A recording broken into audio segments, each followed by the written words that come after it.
Okay, so we're recording. It's January 22nd, and so this is the January Coach Basics call number 3 for Team Liberate.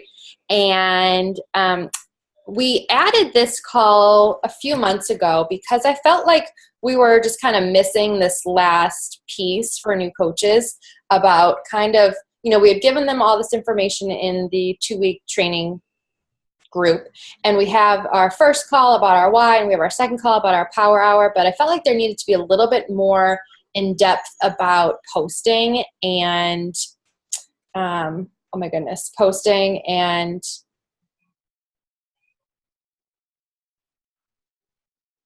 being authentic. Nope. Inviting. Prepared. Oh, good one. It's been a long day. That should have been my first. Posting and inviting. I just felt like we didn't go into enough detail, and obviously posting and inviting are like the two really big pieces of being a coach.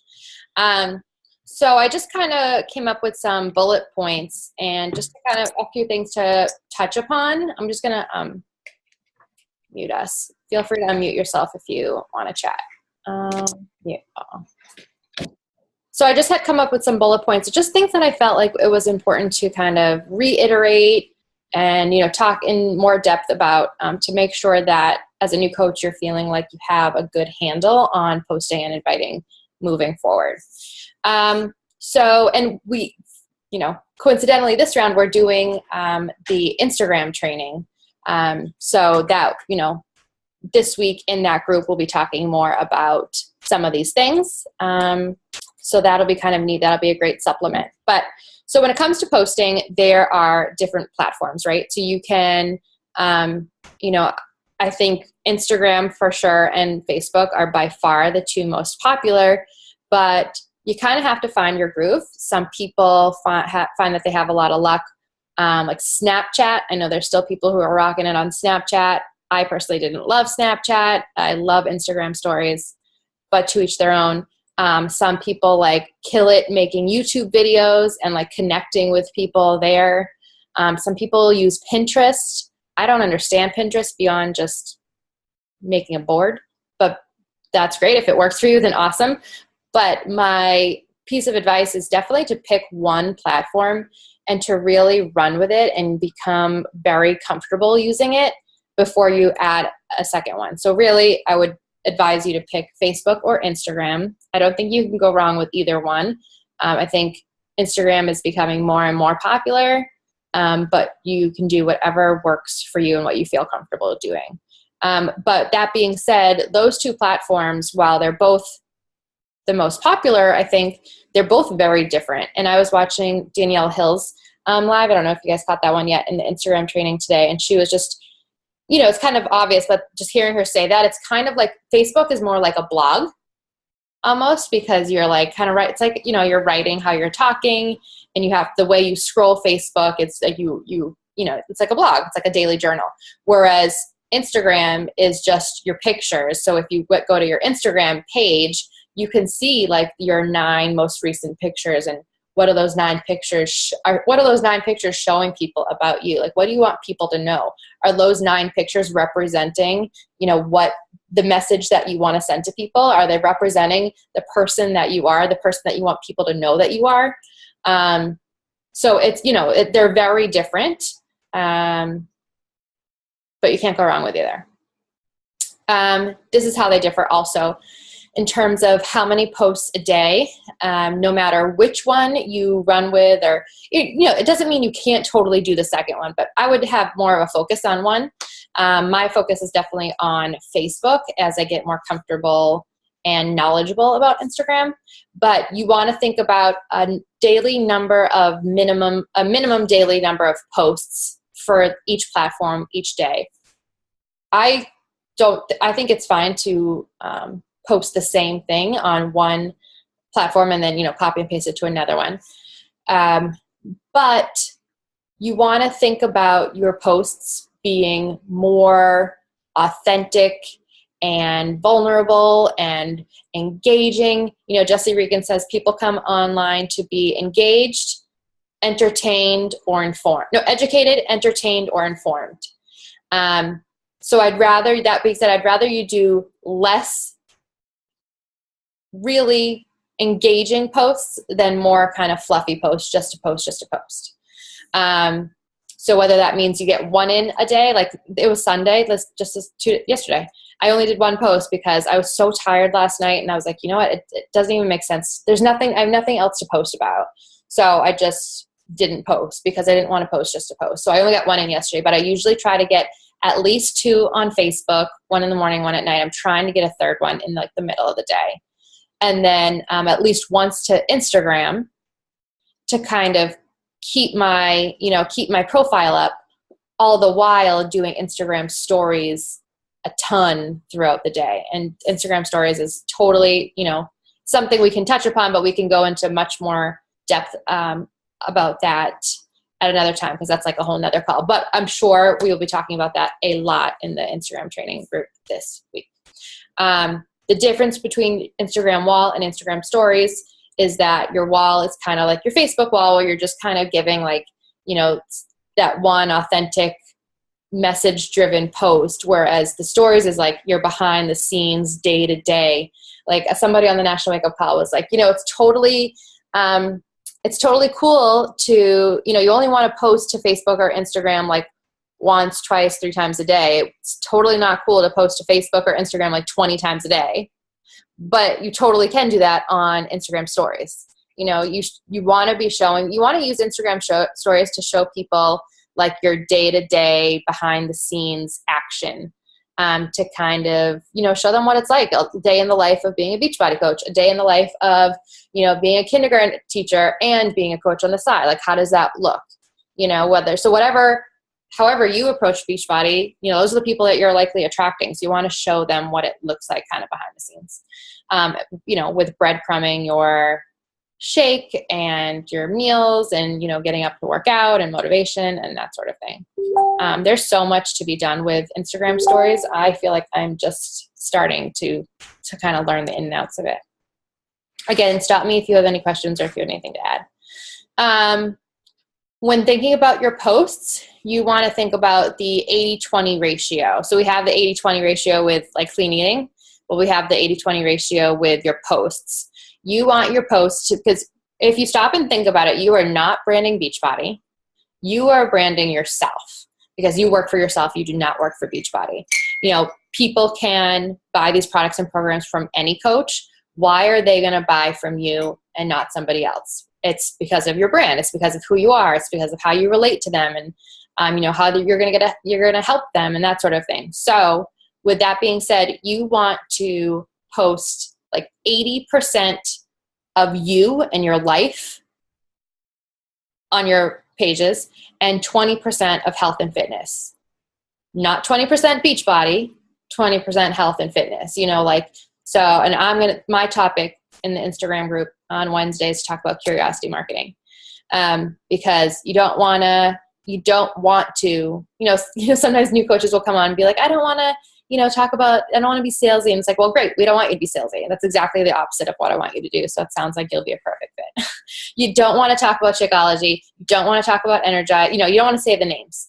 You want to leave people curious, kind of wanting to know more, wanting to comment on your post and getting more information, wanting to message you to get more information. Because if you just give them all the information, they're going to go right to Google and they can make an informed decision based on that information versus make an informed decision based on the information you are giving them through a conversation.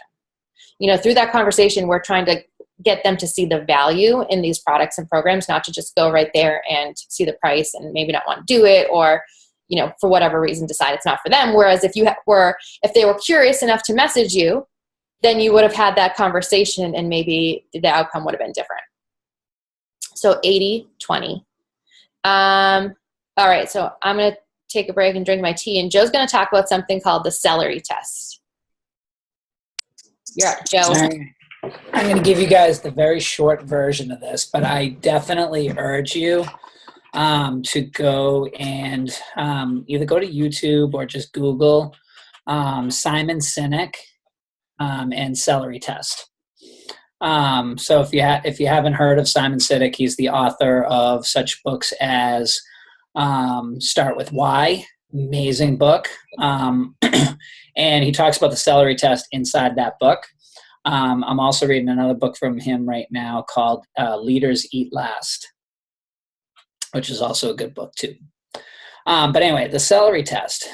This is a way, this is kind of an analogy that Simon came up with that is a way for you to judge kind of, whether your decisions are correct for you.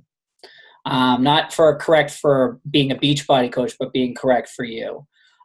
So the Cliff Notes version of how this story goes is basically, he talks about, you wanting to create a fantastic business, and someone tells you that Oreo cookies are the way to go. You got to have Oreo cookies. And another person tells you you need to have rice milk. So rice milk is the thing you need to get. Another person tells you that you need, what else was it? Oh, M&Ms. So M&Ms are the way to go. You got to have M&Ms. And then the last person tells you you need celery. It's all about celery. So you take all that information and you put it all together and you decide that you're going to go with everything. So you go with celery, you go with M&Ms, rice milk, and Oreo cookies. And you go to the supermarket, you pick all those things up, you go to the front counter, and you put it down on the little conveyor belt, and you're at the cash register. And people are looking at you and looking at what you buy, and they don't know what you stand for. Because you've got Oreo cookies, you've got celery, you've got rice milk, and you've got M&Ms. But you haven't expressed what you believe in. So now, what if you believe in always being healthy? Then the only things that you would buy would be rice milk and celery. So then you put the M&Ms, you put the Oreo cookies back, and all you have is rice milk and celery. And now everybody who sees what you're putting on that conveyor belt knows what you stand for. So that's the extreme, 1 minute Cliff Notes version of it. Again, I urge you to read it. It's a very good analogy, and it helps you in terms of what you're posting. So you can sit there and, before you're even writing up a post, write up some notes about what you think you're going to write about, and then just look at it and say, is this me? Not is this, Amy Silverman or Keith Callahan or Pat Reelman or Brooke Reed. Who is this? Is this me? Is this what I stand for?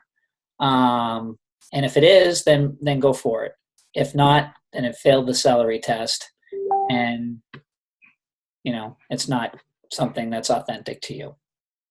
So Thanks. That's what I got. Thank you.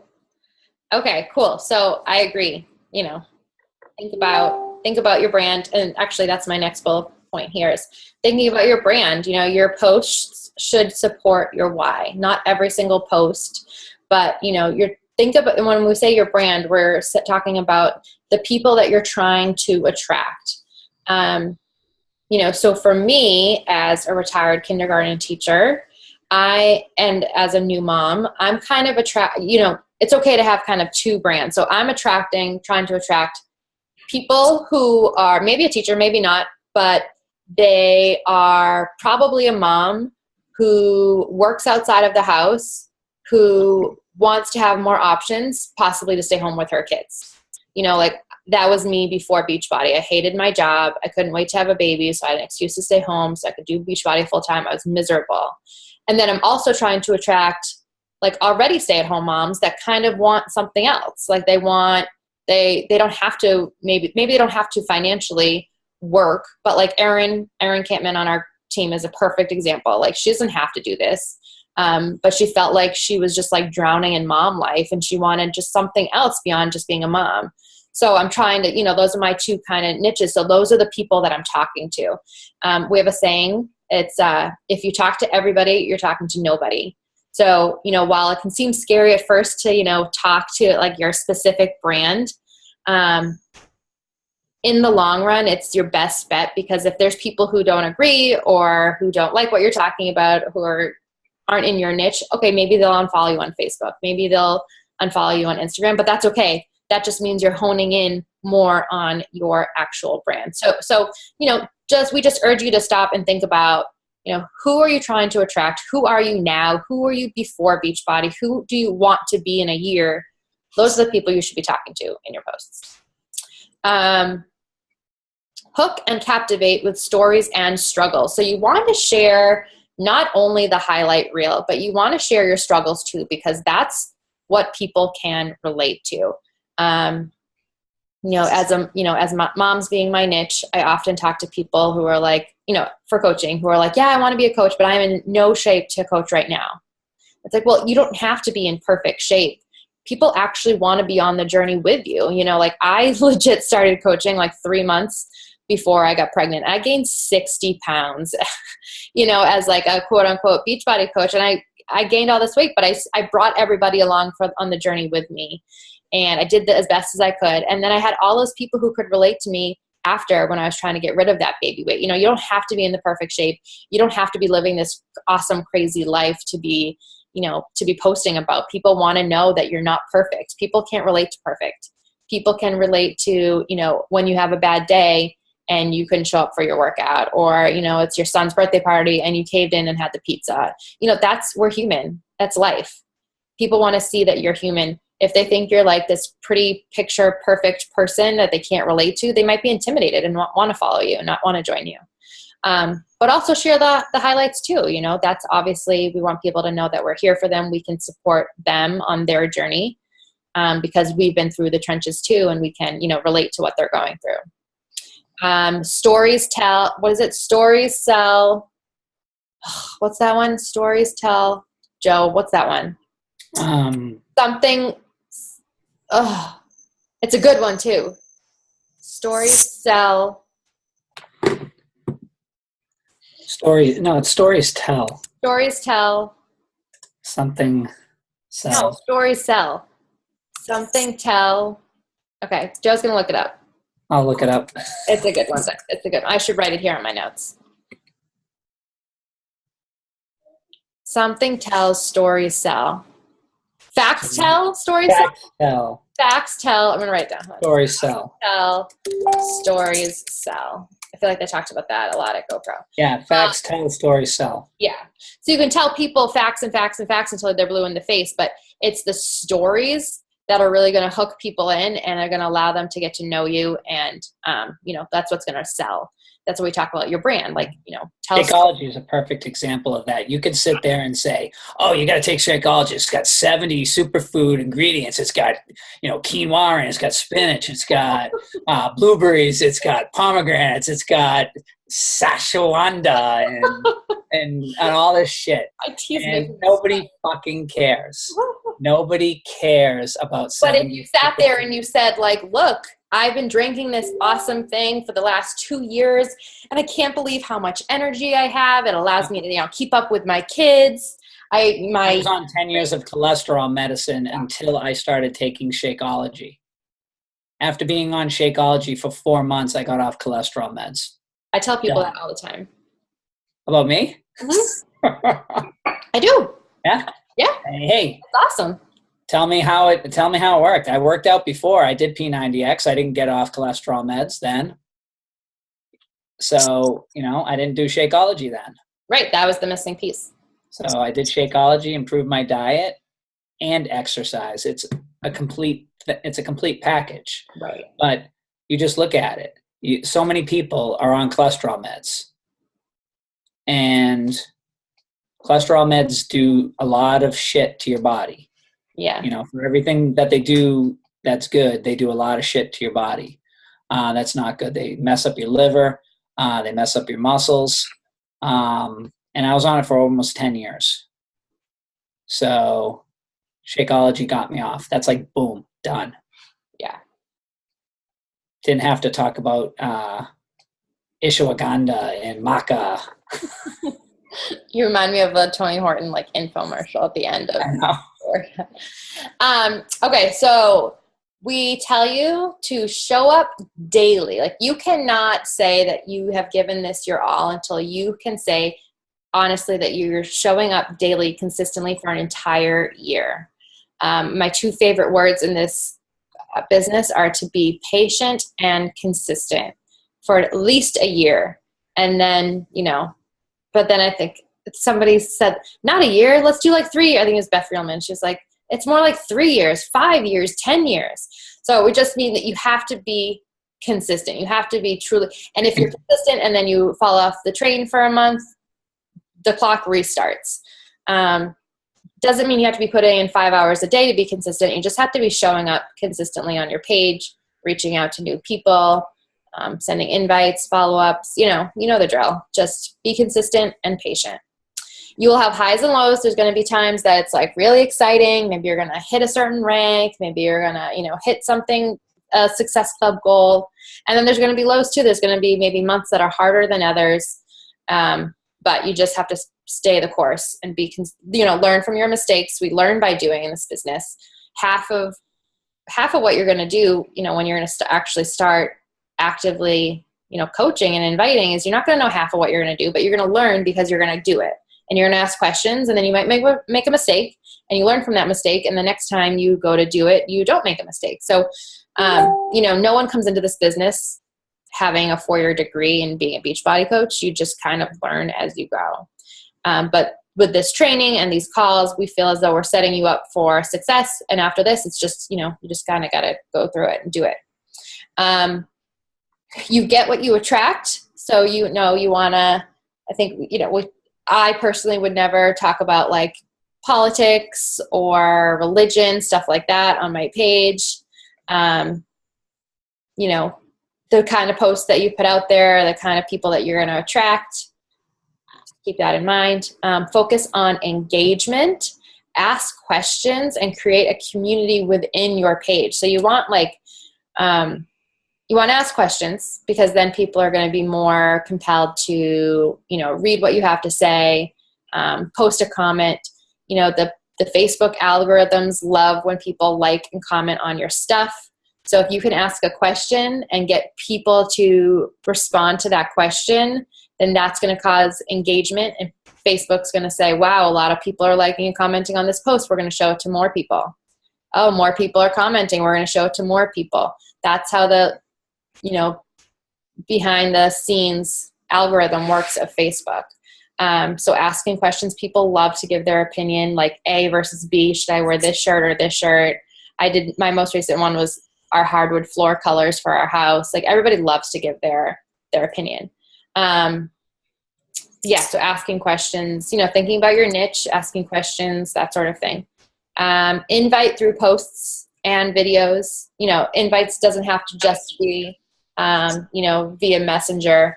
I do like a call to action. We call it a call to action, meaning people are, you're giving them an action to follow through with if they want to do whatever it is that you're talking about in your post. So I invite to the coaching opportunity at minimum. Like I do what I call like a pain point, like a big, I put a lot of thought into a post about the coaching opportunity either every Sunday night or Monday night, because that's the time that people are, thinking about going back to work. They've had a really great weekend. They don't want to go back to work. They're kind of pissed, or by Monday they're at work and they're wishing they weren't. And then I breadcrumb coaching all throughout the week. Like, was it yesterday? No, it's today. I did a post about, being at my gym with Grayson and how like I'm so grateful for this opportunity because I get to have my mornings with him instead of being at school. Can I ask a question? Of course. So when you talk about like getting people to engage and asking questions, like, are you actually asking those questions? Like, no, like your hardwood floors. I don't give a crap what anybody said. I already knew what I was going to pick. Yeah, no. Okay. Once in a actually like what? That's not a. I shouldn't say that. Once in a while, yeah, I do want to like get people's input, but I was pretty sure that like I knew which hardwood floors. There's been times that I would, there's one I did like 6 months ago. I was like, should I keep my hair long or should I cut it short? And I showed like a picture of each. I had no intention of cutting my hair. Like none. Like I am trying to wear my hair out, like none. But I did it anyway because it causes engagement and people love to share their opinion. Sure. And it makes them feel like wanted and needed. And then with that, you can then like message all those people and say like, oh, thanks. You know, like it's still on my to-do list to message everybody from that hardwood floor post and be like, thanks, this is the one we ended up with. You know, which one do you have in your house? Because then it's, you know, opening the doors of communication for just talking in general, which may lead to something else. Right. You know. All right. I was just curious, like, do you actually care? I mean, but sometimes you get lucky. Like, I didn't really care, but then somebody posted something and it made me think. And so I did more research and then we ended up going a different route or, you know, you never know. Well, sure. But like your original intention was just to drive engagement on your page. Exactly. Yeah. I mean, it depends. I've done both. Like when I went for my first tattoo, I legitimately threw it out there and asked for recommendations of tattoo artists in the area. Because I didn't know any, obviously I didn't have one already lined up, and I got some recommendations and I did some research and then I picked the one that I wanted to go with. But then like there's other times, like I remember I was taking Laurie out for our anniversary and we were already at the restaurant before I even, I already had the reservations and everything like that. And we knew where we were going and everything like that. I just threw it out there. I'm like, hey, any recommendations for a good restaurant? And I was still getting them like the day after. I'm like, sorry, dinner happened yesterday. But that one I had no intention of going to whatever restaurant people. So that's a good one. Or if you're visiting a city, like, hey, I'm going to Nashville next month. Yeah. You know, anyone been there? You know, what should I hit up? And if it has anything, we'll all be doing that for Indy. If it has anything to do with coaching, you can kind of throw that, you know, nonchalantly in there. Like, hey, I'm going to Nashville this summer for my business. I'm so excited to be with my team. While I'm there, you know, do you have any suggestions for places to go to eat? You know, like that's what we mean by breadcrumbing, just kind of subtly throwing it in there here and there. Mm-hmm. Okay. Awesome. Thanks. Yeah. I don't know where mine went. Actually, my whole life is upside down now. We're showing our house this weekend. But create a struggle web.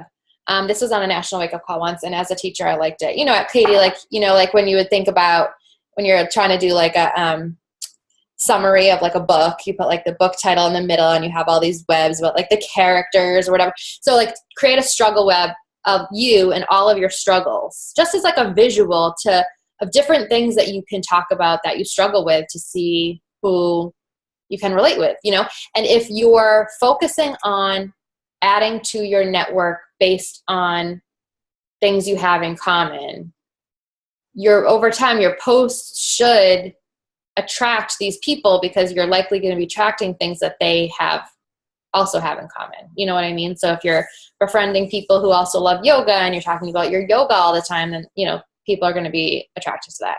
So a struggle web is a good idea that I liked. And using the Facebook features, like Messenger, you know, if it's somebody's birthday, message them versus write on their wall. That tells Facebook that you guys are friends, that you like each other, that you want to see her stuff and she wants to see your stuff. So Facebook likes when we use their features. Also, live video. Sounds way scarier than it is. I was really scared to do it at first, but I just did it. And the more you do it, the easier it is. You can delete it if you don't like it.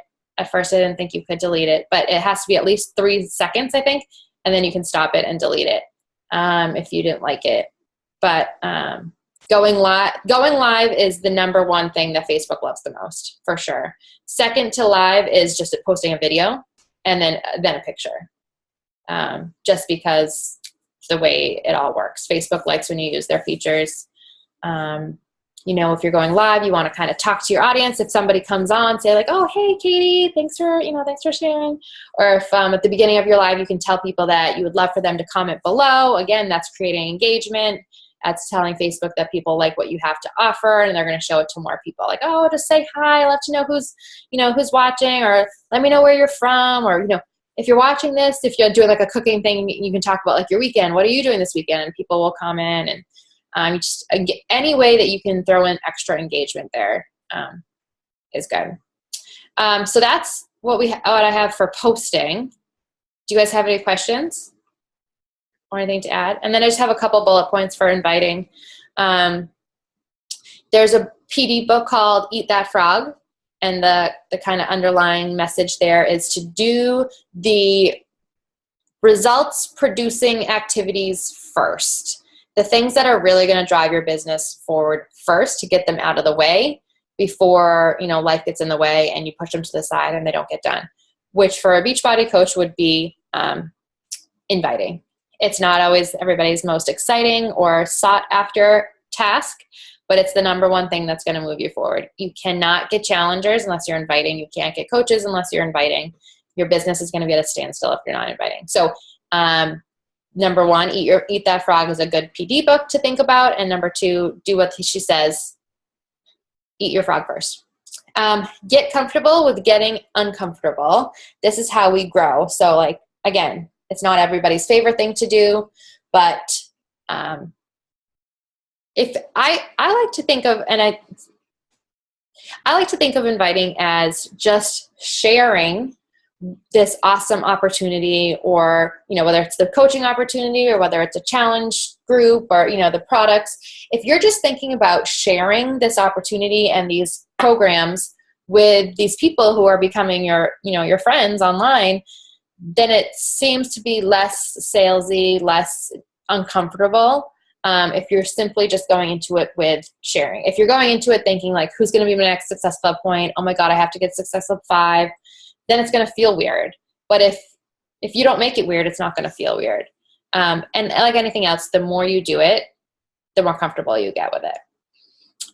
You will hit objections. We'll tell you that right up front. I know that was in the 6 overcoming the 6 common objections was in Coach Basics. I would definitely, save that video, save that document that has the objections and what you could say if someone were to give you one of those objections. Move past them. You'll get more comfortable kind of rebuttaling them as you have more experience as a coach and talking to people who do give you objections. I like to kind of push back a little bit. It gives you a little bit more information, and then you might possibly be able to, talk with them at a different angle, depending on if you know exactly what it is that encourage them to say no or not right now. You might be able to, work around it and help them. That's it. I mean, inviting is inviting. Definitely check out the invite script. Do not copy and paste. Make it sound like you. Put the Brooke twist on it. Put the twist on it so it sounds like you. Your inviting, your posting should sound just as if you're talking. I find that, going back to posts, I find that posting, when I have my more in-depth pain point type posts, like my longer posts, I like to do them on the computer because I feel like I can type really fast as I'm thinking of those posts, versus on my phone, it's much slower. That's just me. I've had better luck like that. That's it. I'm just putting a note in here. Any questions, comments, or concerns? You guys are an easy crowd. Okay, well, if that's it, then I am gonna stop recording and I will post